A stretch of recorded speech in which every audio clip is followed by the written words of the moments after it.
جو دکاندار زیادہ ملنسار اور با اخلاق ہوتا ہے اس کی دکان زیادہ چلتی ہے، تو آپ کی تو دکانداری، تو یوں آپ کی دکانداری کے لیے بھی یہی مفید ہے کہ آپ کو ہر طرح سے حسن اخلاق کا مظاہرہ کرنا چاہیے۔ تو اس طرح مطلب ہے کہ قدم قدم پر آپ کو ان کے ساتھ کوپریٹیو رہنا ہے، اور جو آپ نے ان کے ساتھ معاہدے کیے ہوئے ہیں، جو ان سے کہا ہے، اس سے آپ کو سوایا دینا ہے، پونا نہیں دینا۔ پونا دیں گے تو دنیا میں بھی گرفت، اور اگر وہ عرف و عادت سے ہٹ کر ہوا تو آخرت میں بھی گرفت ہوگی۔ یہ ایسا ایک موضوع ہے بابا کہ آپ نے تو مطلب یہ ہمارے جو 15 20 50 اسلام بھائی جمع ہوئے ان کو کہہ دیا کہ آپ ٹھنڈے رہا کریں، مگر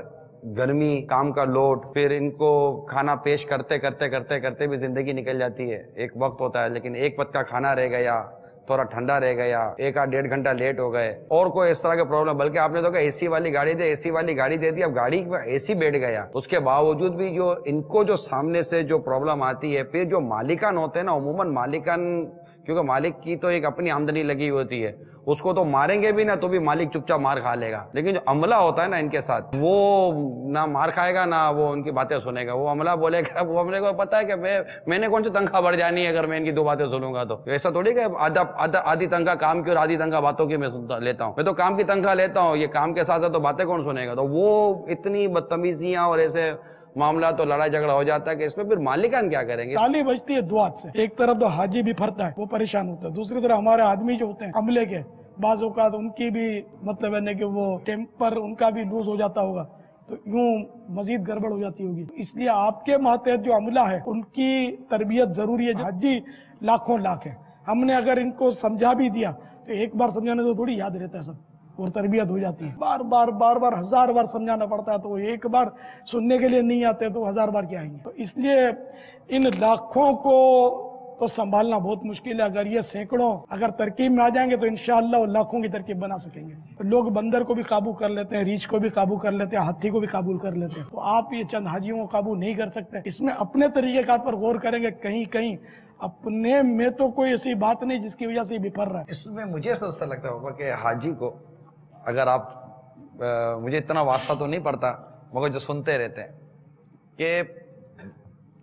پہلے اٹیمپ سے ہی حاجی کو شاید ایسا ہوتا ہے کہ جو کاروان یا اس طرح کے جو اسلام ہوتے ہیں اس سے مس کمنٹمنٹ کی فضا قائم ہو جاتی ہے، شروع سے ہی مطلب حاجی دیکھ رہا ہوتا ہے کہ یار یہ تھا تو یوں نہیں ہوا، لیٹ ہو رہا ہوتا ہے، دھکے کھا رہا ہوتا ہے، تو ایسا نہیں کہ حاجی وہاں جا کر ہی بپر رہا ہوتا ہے، آپ کے یہاں پر جو آپ کے جو دفاتر ہوتے ہیں وہاں بھی جو آتے رہتے ہیں وہاں پر بھی ان کے ساتھ کچھ نہ کوئی۔ اب اس میں آپ کا کیا پرابلم ہے کہ آپ بھی ڈائریکٹ نہیں ہیں، آپ کے بعد پیچھے سے کوئی چیز آئے گی تو آپ آگے دیں گے، پیچھے سے آپ کو کہتا ہے کہ ٹھیک ہے آپ کل لے لیجئے گا، آپ حاجی کو کہتے ہو پرسوں لے لیجئے گا، جب حاجی پرسوں آتا ہے تو اگلا بولتا ہے کہ اب 1 ہفتے کے بعد ملے گا، آپ اس کے آگے زبان نہیں چلا سکتے ہو کیونکہ وہ اوپر ہے، اپر ہیڈ ہے، جہاں سے آپ کو فیڈ بیک آنی ہے، آپ حاجی بھی آپ پر اپر ہیڈ ہے، تو ویو کہ دونوں آپ کے اوپر ہیں،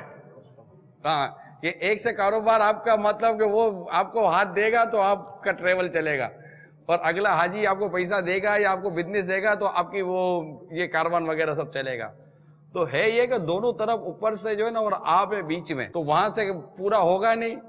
آگے والا مانے گا نہیں، آپ بھائی بابا کر کے آپ کو چلانا پڑے گا، ایسا لگتا ہے۔ پھر ہے آپ کے عملے کے جو لوگ ہوتے ہیں نا تو وہ آپ دیکھیے کہ پروفیشنل ادارے جتنے ہوتے ہیں، ہم بعض پروفیشنل اداروں سے واسطہ پڑتا ہے،